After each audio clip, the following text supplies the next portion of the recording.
Hi, I'm Mike. Welcome to the best of Homes on Homes. When I say superstructures, you may think go big or go home. But the houses I call superstructures aren't necessarily big in size.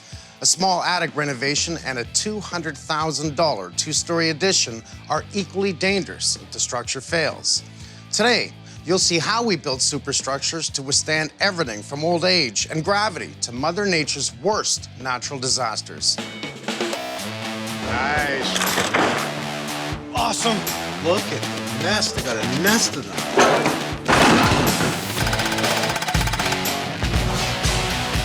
Yeah, baby. If you're going to do it right the first time. My hero. It's perfect.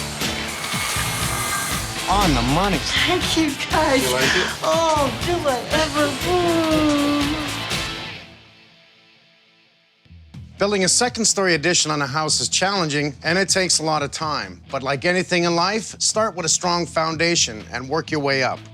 I moved into that little house on my own with my mom. It was 1 bathroom and 3 bedrooms, a small kitchen, a small living dining room. It was nice, though. We'd finished it up. I'd painted, done my fancy paint job in the living room with the sponging. In 1997, Joe and I got married. When Joe moved in, it was still quite comfortable. When we had Juliana, we started to think about more space. Christina and Joe hired the husband of Christina's best friend to build a 2,000 square foot addition on a $200K budget. And initially, I thought things were going pretty good. He digging out the garage, and then he had a crew in to do the foundation. The 200 grand got spent. The job wasn't even close to being done, and they were out of the house since the job started. Then the contractor put a lien on the property. And the courier hands me this document, and I open it up, and it's the lien, and it says, you're being sued for $543,000. I wasn't sleeping much, and so I thought, I'm gonna write to Homes on Homes. Yeah. As soon as I walked in, I knew I was in big trouble, inside and out. Everywhere I looked, it was a disaster waiting to happen. It was just a matter of time. No footings whatsoever, sitting right on the cinder block. Totally unacceptable. I don't see any footings down there. It's not even deep enough. It's not even 4 feet deep. Once again, holding weight load all the way up. The stone is cracking, the mortar's cracking, the brick is cracking. You call this a footing? All he did was pour a small concrete pad here. Unacceptable. 1, wood is touching concrete. 2, there's not enough in there, right? We don't see anything in there. It's sitting just on a little bit. And I could move the floor. That's not a good sign.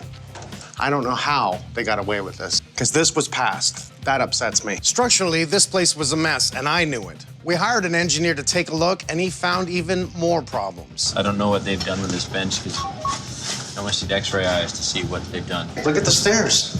Obviously, these are all different heights and not the proper set of stairs. They've actually supported the plate and not the beam. That should really be looked at. He asked us to open up the walls, and we did. We found stuff missing, important stuff, like footings, structure. Where do I see screws? Do you see any screws? Any screws whatsoever in that drywall? Any screws? 1 screw. Come on.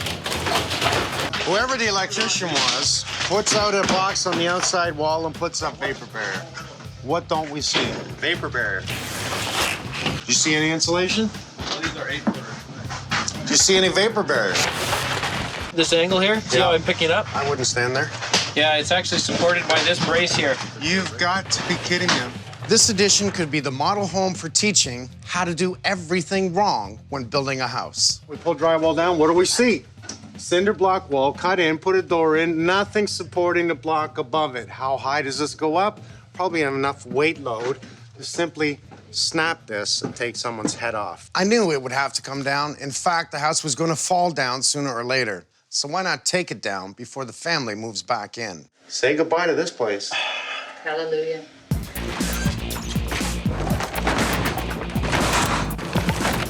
I watched 3 Little Pigs when I was a kid, and to build a superstructure, it's not gonna burn and it definitely will not mold.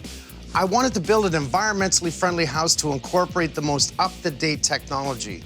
And if I'm gonna build, it's gonna be the smartest house on the block. What I didn't expect was to see 15 months go by before we could even break ground. Looks like a building, doesn't it? Sure it does. Look at the rebar. We can see that the steel beam will go right through the center across here, holding the precast flooring, which is the next move. Instant floor. The floor consisted of 16 pieces of custom core slab. That's what I call concrete. And we spent 2 months pouring the second floor wall. And finally, after 24 months, we could haul in the steel for the roof. It is such a huge project. You got to think of all the engineers, all the architects, all the building inspections. It's a prototype, and to build a prototype is going to be a lot of money, a lot of time. More than I want, yes. But we've got drawings galore. Look at these papers that just came in, and this is all for the steel.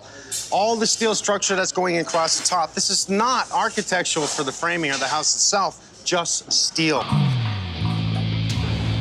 Effort, huge. Thoughts? Mega. I mean, look at this. This is these custom beams that I talk about that come right over the house. Look at the size of these guys. These are the giant wood beams that we used over the dining room structure. Basically, the blue lamps are being hung off of the steel structure. And so we've got 3 different beams. One goes down to the front in the middle portion here. We have another one that comes and curves down and it sits on the back concrete down at the bottom over there.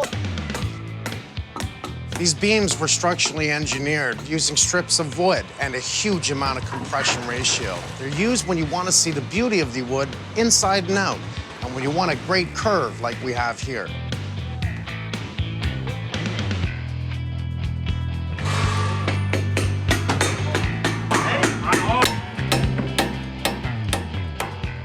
After a ton of work went into building this superstructure, the payoff came for me when we gave the house back to Christina and Joe. After you. Oh my gosh. Give them the house back. Wow. It's ours again. It doesn't look like our house, that's for sure.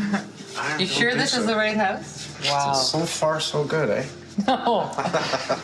This is the part that I really love. Oh my God. Look at how high this ceiling is. Definitely designed for the windows to give all the light we can get, but not too much. Oh, look at this counter. It's a quartz counter, Oh totally my blended God. in. It's absolutely stunning. From start to finish, this project took over 2.5 years, so it earned the title of superstructure in every single way. Another criteria for superstructure is to have it built strong enough to withstand the forces of Mother Nature. A house the 3 little pigs would envy. That's not a nail. That's a mega bolt, right? How many is there? 1, 2, 3, 4, 5, 6, 7, 8 of them. 8 on the other side.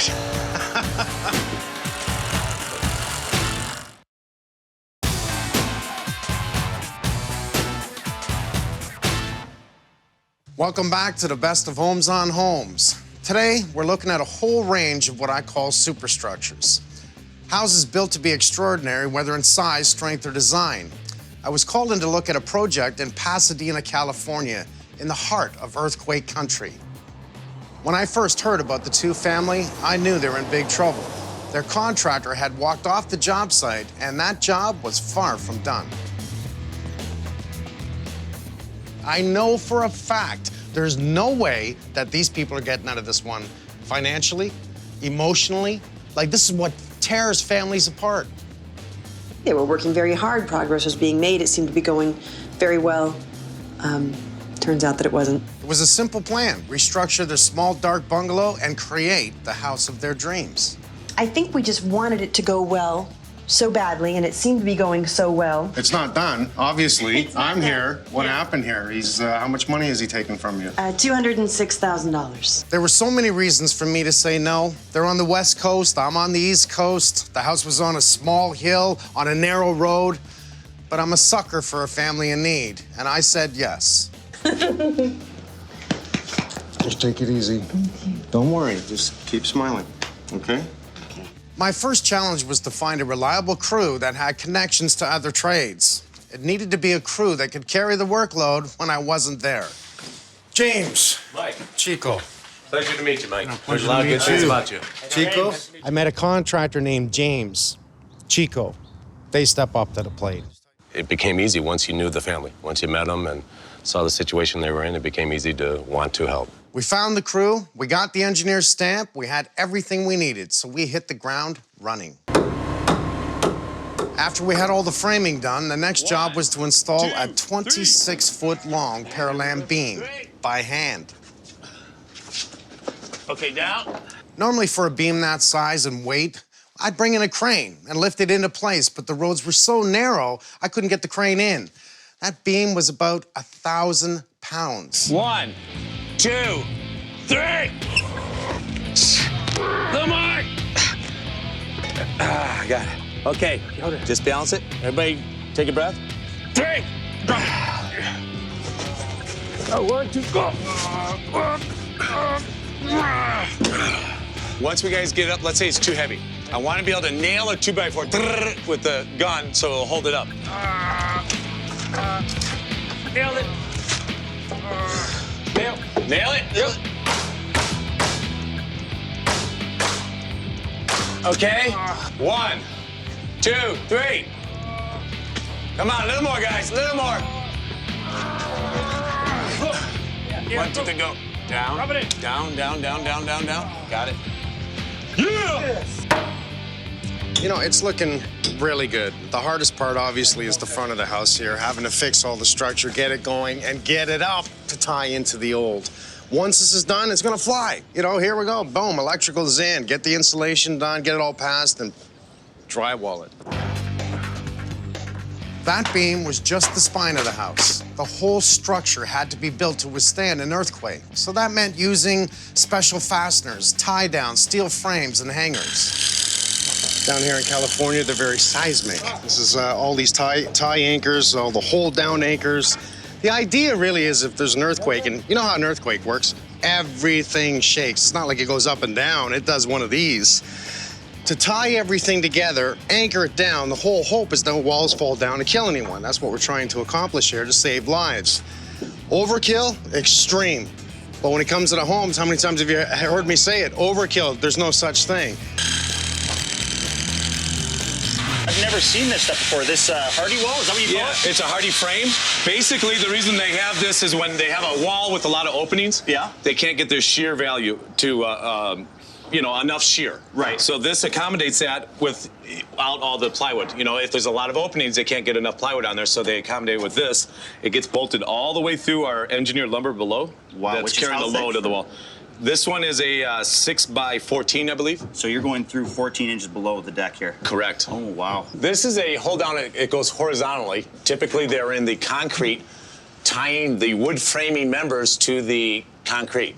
Before they pour the concrete, there's an anchor bolt going in there with the rebar going over it. So the anchor bolt can't give either way. The all thread comes through, and now it's tied all this together into one unit. There's above each doorway, we have that going on. And then also these are in the concrete to tie the concrete to the joist members. This is the place to be. This house is the place to be if there's an earthquake. We are talking one big job. 6 months, lots of work, lots of people, probably in the area of 100 different men in that house.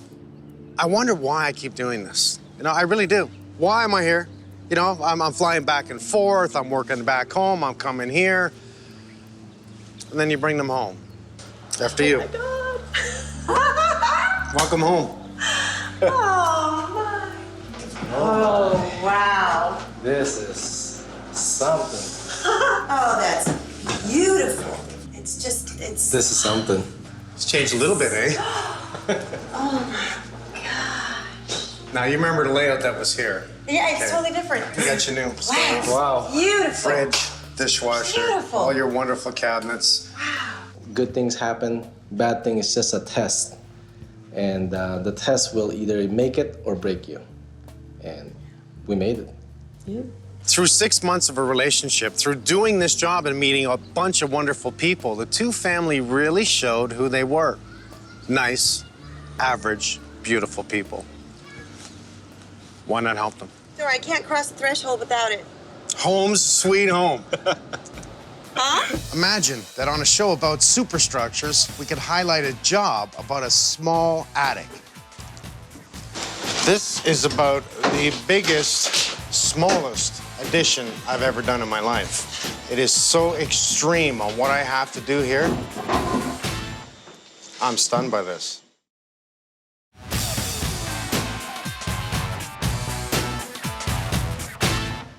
Welcome back to the Best of Homes on Homes. We've assembled what I call superstructures, unique builds or renovations that are supersized in one way or another. While I was working on a structure built to withstand an earthquake in Pasadena, California, I was flying back east to work on a much smaller renovation. But what started as a small job turned into a super complicated structure. We love our neighborhood, and we love our neighbors, and we love our house. Because we've been here about 6 years now? 7. 5, sorry, 5. Julie and Joe, really nice, good people. They didn't ask for the moon. They had a simple request. Nice to see you again. Joe? Nice to see you. They need another room. They have a new baby.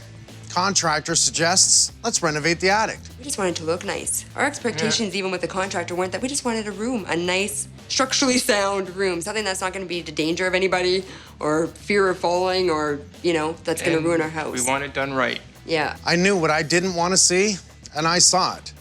Holy crap. Oh, okay, they have 2x8s coming up from the outside wall right up to the top peak.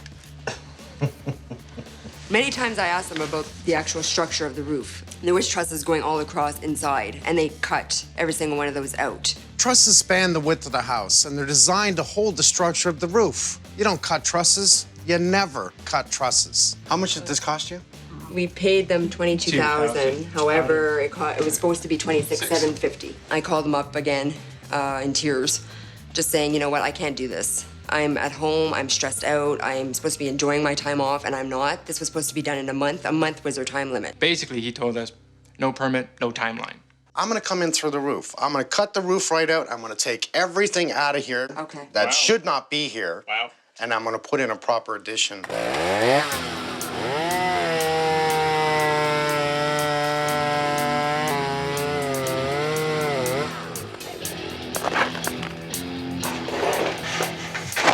We do see bolts put in their 2x8s on top, laminating to the rafters directly. I'm hoping right up to the top. They cut all the rafters to build a knee wall across, and they didn't come up underneath it. Why the hell did they do that? I'm gonna do a cut here. Someone's gonna hold this. I'll do a cut here. Someone's gonna hold that. We'll take that beam down, throw it down, cut that, pick it up. Got it? Gotcha. This job was now enormous. And why? No permits. Permits help ensure the structural integrity. Now, in order to keep that open concept downstairs, we need some kind of support to carry the load. And to do that, we use engineered lumber, which is much stronger and can span greater lengths than standard framing. Look at the size of these babies right here. I don't even want to know what that weighs. Damon, could you just grab that end and I'll grab this end? Take the whole thing, eh? Yeah. Okay. 1, 2, 10, go. Dad. Oh, okay, my finger. Oh, jeez. It's not like we could just hand up a 750-pound beam that easy. I gotta bring in a 65-ton crane that sits on the street to boom these huge beams up and over the house and place it where I cut the roof open, that box that I opened up. You're gonna love this. Good right there, and you can start lowering. Perfect. Tell them we got about over 4 feet left. Got just over 4 feet left. And 4 feet down. Slowly, 2 feet. Just over a foot, Adam. He's doing good. We're all right on the mark. 6 inches, slowly. Here we go. Stop. You gotta stop. It's good. It's good. Once the beams and joists were lifted to the roof, we secured them in place, then closed the house back in. Pass it to Mike.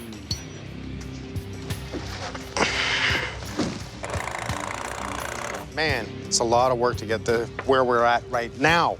Never mind get the roof on this thing. At one point, I had to fly back to Pasadena, and I told the crew not to work on the roof. I told them to work downstairs, leave the roof until I got back, tarp it up, and leave it. I'll see you. See you, brother. This should be done, man. No worries. Honestly, I love my people because they wanted to surprise me. They wanted to do me a favor, lighten my workload, and keep working on that roof line, even though I told them not to. Today we're going to get in our roof joists. So that's what we're going to start working on today. We're going to center this beam. This beam is basically sitting up here. We want to center it right in place where it's going to go. and we'll just keep going. Our object here is to get this sheeted before Mike gets back. I would love to give him a reveal, take some stress off the guy. He's down in LA working his ass off right now. Now, this timber strand had been custom sized for this house, this job, this roof. Full lengths. You can't just go grab this stuff from your local store. We have all our rafters cut. We predetermined everything. We have about 30 of them cut. It's good enough for this side. Mike wants to do everything 12-inch on center. It's really overstructured, which is great. It's gonna take massive amounts of weight. So we're gonna start right here, work our way back. We're just getting the 412 pitch done. Spacing at 12 inches on center.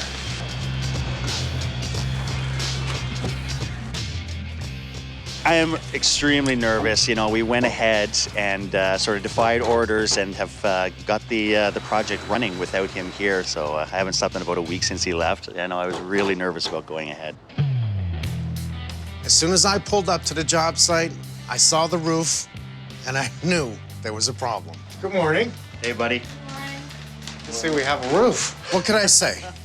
They were so proud and nervous. I mean, waiting to be congratulated. And they were really tired, too. First of all, may I say, obviously you've worked hard. Can we get the plans, please? Yes, we sure can, Mike. I know I didn't give them the reaction they wanted. Well, yeah, I was surprised, but so were they, because it was wrong. It was a huge mistake. We're a little lower, right? We're a lot lower. What is the pitch on this roof, people? It's a 412. What is this? This is a 412. No, it's not. My guys cut the rafters to what they thought was a 412 pitch. Pitch is the measure of the slope in a roof. One look from the outside is all I needed to know the pitch was wrong. At that point, all I could do was thank them for trying to step up, save me time and work by getting this done. But there was a reason I didn't want the guys to go it alone. So it became a chance for me to teach them to do it right. We have to redo the whole roof. We have to raise the ridge beam up approximately 3 feet. What?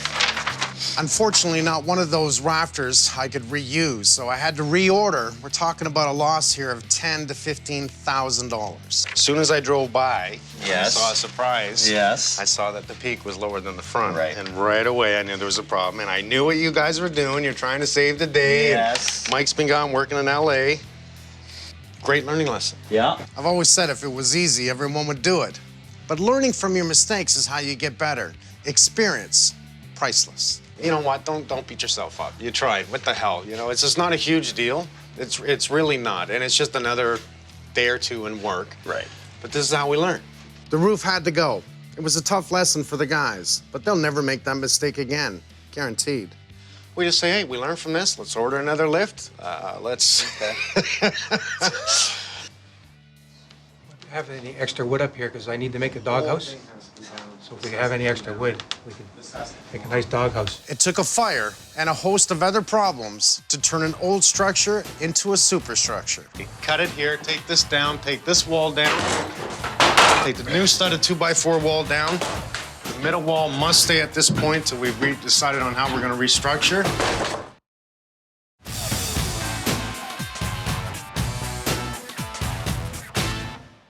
Welcome back to the best of Homes on Homes. We're showing superstructures of every kind, from mega projects to simple logistical challenges. This next superstructure rose from the ashes of a fire of an 80-year-old home. The goal was to rebuild the house so the homeowners could rebuild their lives. I was the only one home. I heard a noise, went upstairs, and I saw flames coming from underneath the door and got out. Her friend called me and said that the house was on fire and that my daughter was okay. Got my cat out, ran across the street, and got my neighbors, and they called 911. Luckily, there was no one hurt, but there was a lot of damage. And of course, the insurance company is running the show now. We were told that if we went with an insurance-approved contractor, that, you know, they would back us up 100%, that, you know, they would be the ones looking after the progress of the house. We felt more comfortable knowing that the insurance was going to be backing us up, so we went with this contractor, and then just things did not go well. They've been out of the house 8 months now, and the contractor was not even close to being finished. Is our power off to this house? No. No. Okay. We have knob and tube. They said they were just going to drywall over it. It's not a problem. Oh, it's a problem. So they're gonna use 1/4-inch fir board over top of all the wood and keep all the studs horizontal and you know, instead of this way to create somewhat structure. I asked them, I said, doesn't it have to be brought up to code? Like what was once code back in like 19 whatever? I'm curious what the answer was. And they said, no, our responsibility is to put the house back exactly how it was. If you want anything extra, then that's a cost to you. A house saturated with water, unoccupied for so long that raccoons and squirrels were living in it. Their waste was everywhere. The house was contaminated. We had to gut it.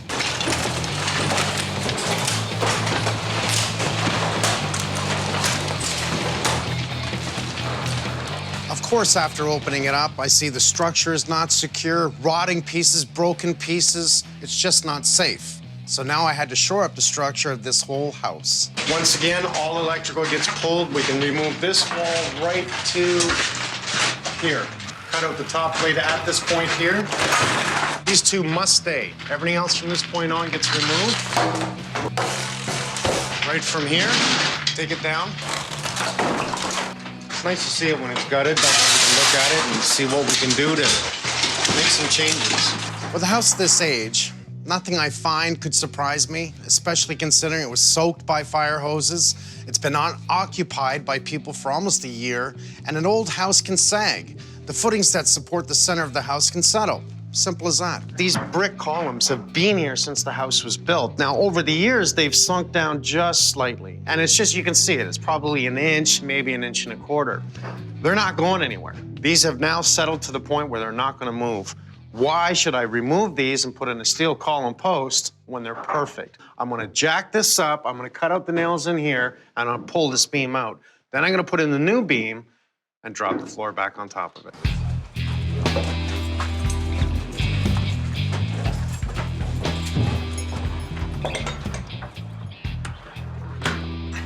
There we go, there's structure nice. Oh, yes. Tell me your level. Oh, your level. And we can see now that we're up off, okay? You can see how much we've lifted this area. That's a lot, eh? Yeah, it is a lot. Cut it right here. Okay. Get rid of this piece and then we'll shimmy it out. Gentle, everybody be gentle. Can I go there? There you go.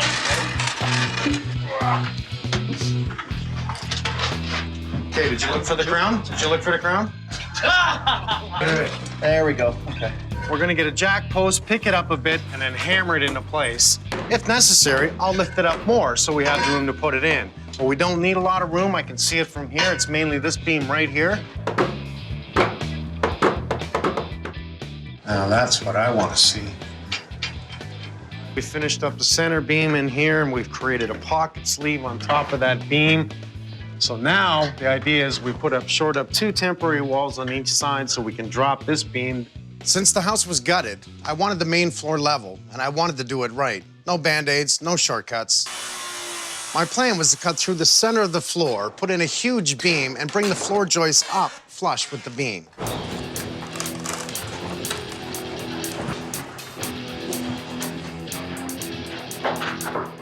Not bad, eh? It's like removing structure. I'm good. 6 inches. You're good? Clear. You gotta add 2 inches. An inch where the knot. Oh, that's perfect. We have no upper structure on top of this. So we know we can easily put in a temporary wall there, a temporary wall there, cut out this beam, set it up in place, which we've done. We've measured off the 5 1/4 in thickness and the length that we can pick it up and drop it in place. And then simply, just as simple as it looks, pull up the floor and get in our hangers underneath. And you can see how much I raised this one area. As we continue, we'll move our way upstairs, leveling each and every floor. Right now, they look really good because if you remember downstairs, we had jacked up the house starting from the basement, which lifted the center all the way up to the roof line. So from where I'm standing, everything looks really nice and true here, as level as can be, true. Of course, the floor would never be perfect. It's an 80-year-old house, and it's shifted and settled. So the best I can do is true up the floor, close to level. 1, 2, 3. We're gonna pick up this probably 500-pound beam, 3 of us, 4 of us. We're gonna put one in on top of this ladder. We're gonna get the other in on top of the other ladder. Then we're slowly gonna get jack posts in there and carry it up. I don't like giving up on old houses. A new and improved structure was the perfect way to extend the lifespan of Franca and Daniela's home. What? Whoa. 1, 2, go. Good. Got it. Down. Okay, down. Don't panic. We just gotta slide it an inch. Okay, that's it. Ready? Yep. You're good. You happy with that? Yes. Very. A second-story deck might not be considered a superstructure, but it should be built just like one. If it's not, the worst that could happen just might. Now, I'm told that a contractor came in, built a second-story deck, and you were on the deck and it fell. And my 3 best friends.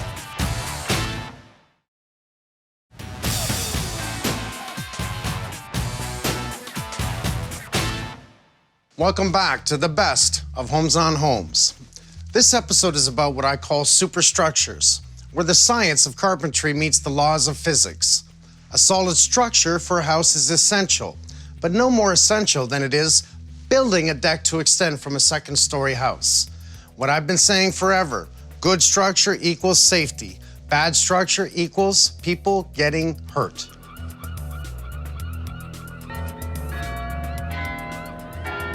Folks from the East Coast have a reputation for being good people. They're easygoing, fun, and may I add, very friendly. St. John. Everything is siding, old houses, no primer, gotta love it. Marlene is a classic example, bubbly and full of hugs. And this is a woman who had every right to be angry and resentful. How you doing? My hero. Nice to meet you. You look beautiful. Thank you. Thank you. Well, let's go in your house. Thank you. Here's the story. Marlene and 3 of her best friends go out on her new deck to enjoy a glass of wine and to talk about the great view from 17 feet up. The last thing they expected was the deck to give way and crash to the ground. I have no memory of the fall. I have no memory of the crash. I don't have any memory of the sound. So it dropped from this corner, and then I think one of the supports caught it, and it did a 180 flip over. Now, Sue, because she was the first one out there, and she had walked out, and she immediately just had her hands on the railing. She comes off the deck and lands on the ground. The deck comes down on top of her. I heard there was broken bones. Hundreds. Hundreds? Hundreds. Sue did fight for her life for quite a while. She was in intensive care. We were so lucky that the deck didn't hit any of our legs or arms. It's a miracle that we all can walk. I had 2 collapsed lungs and broken ribs, and subsequently found out that I had 17 other broken bones and fractures in my body. And there was the 4 of us when we finally, the first time the 4 of us got together, Sue was still in the hospital. She had spent 6 weeks in the hospital. The engineer's report said that the design of the deck is great. What was wrong is he used 5 leg bolts that were too short, and he pre-drilled the holes, and only one of them had hit a stud. I got these.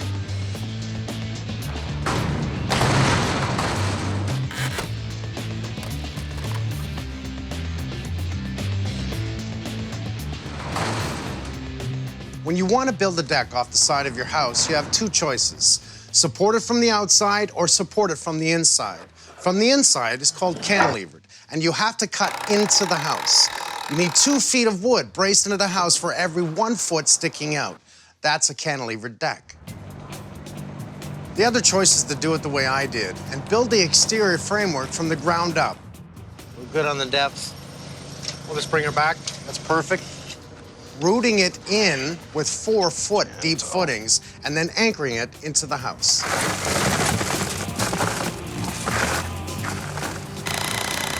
One thing I know about this drill, it's an impact cordless, I love it, is that it's biting through. I pre-drilled about 4 inches in. I'm using an 8-inch lag. So as it goes in and I bite structure, you can feel it. And it's actually slowing this down and then torquing itself in. That 1 bolt is probably made this stronger than that other deck, period. Love it.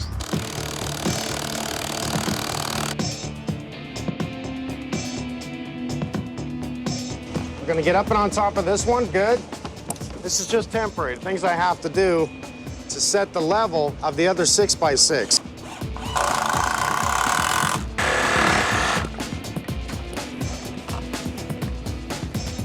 Okay, go ahead, Petey. Okay, put it on top of the lift, please.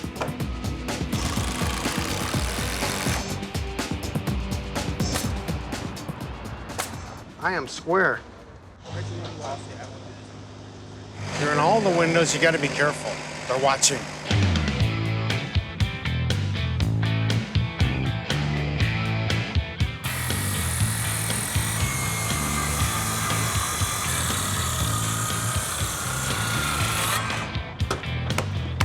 That is on the money. That deck was a superstructure. I know now, Marlene was terrified just thinking of going out on that deck again, and I can't blame her.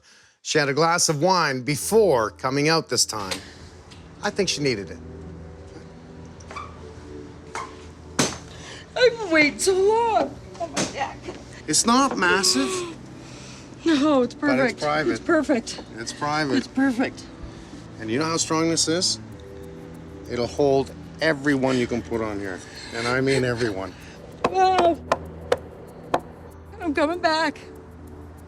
Thanks to you guys. I am coming back. Helping one person who has survived the devastating event is pretty challenging. But when an entire neighborhood of houses is wiped out, where do you begin? What am I used to? I'm used to helping a family at a time that's been devastated by a contractor, a new home builder, and that's financial and emotional. One family. I come here, and we're talking everywhere.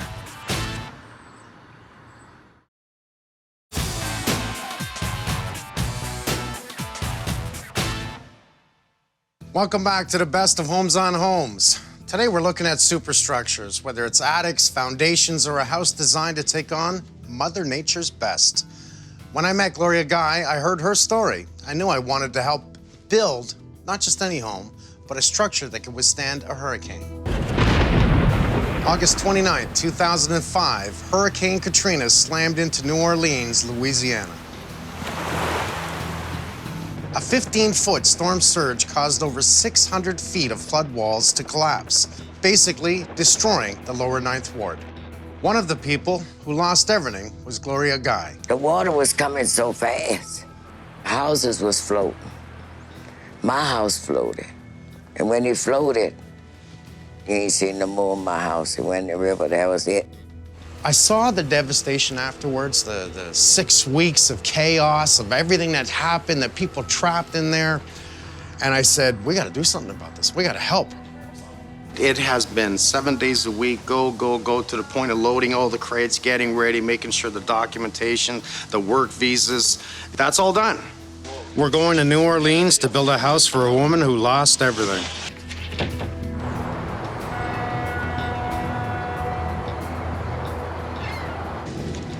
Ah, look at this is where we're working. We're set up, there's our bathroom, our trailers. This is the site we're gonna be building on. We met Gloria Guy 2.5 years after she lost her house, and she was still waiting. The foundation was supposed to be finished by the time we arrived, but it wasn't. So we had to start from scratch. This sure beats unloading it by hand. We're gonna be driving 35 28-foot poles deep into the ground. And the foundation will sit grid on top of them. First pole, 3-4 minutes. It took us 2 weeks just to do the foundation, tied right into the ground before I could start building anything. The idea was to build a house that would survive another hurricane, or that wouldn't wash away if the storm walls collapsed again.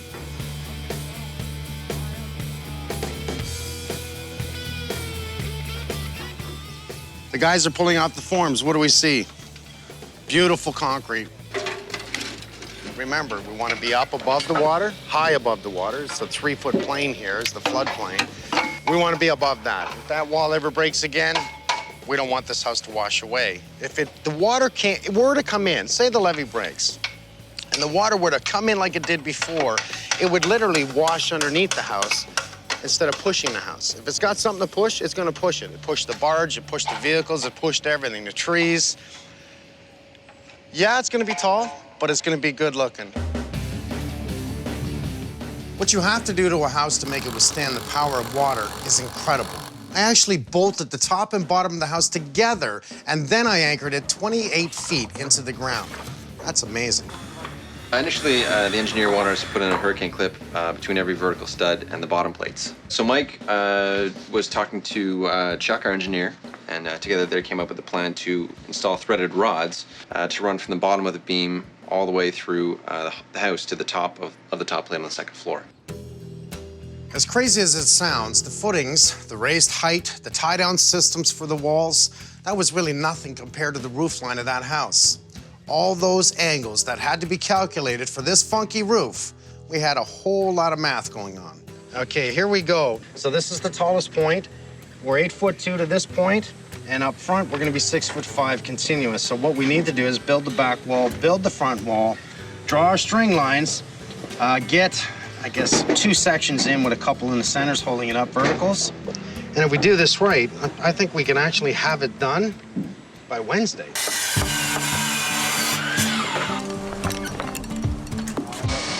Bang, bang.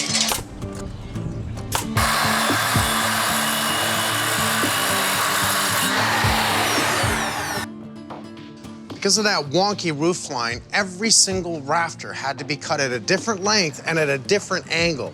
It took us longer than I wanted.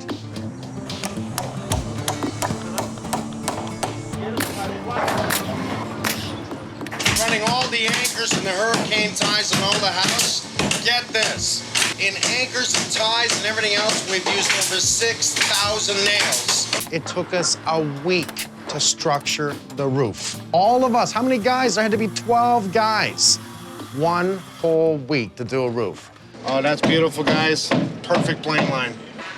It took us 10 weeks. No one thought we could do it, but we did. And we gave Gloria her home back on the 3rd anniversary of Hurricane Katrina. Are you ready to see your house? Yeah. There's been a whole lot of people working real hard to break for this day. I appreciate it. And we made the anniversary, you notice that, eh? Right. What's today's date? 29th. 29th of August. Right, when I lost the house. When you lost the house 3 years ago. Right. All right, come on, let's go see it. All right. I'm so happy, I don't know what to do. Everything I dream of, I'm telling you. And I thank God for making it happen for me. Best of all, it's Mike.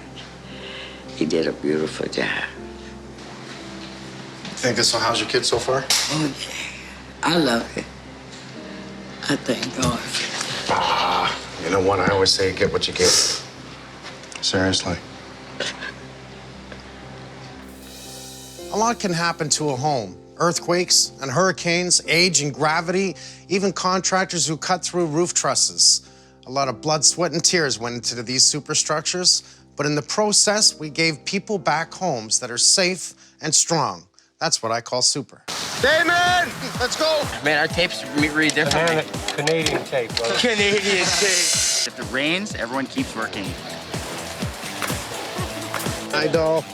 How you doing today? All right. Looking good, eh? Ready to move in?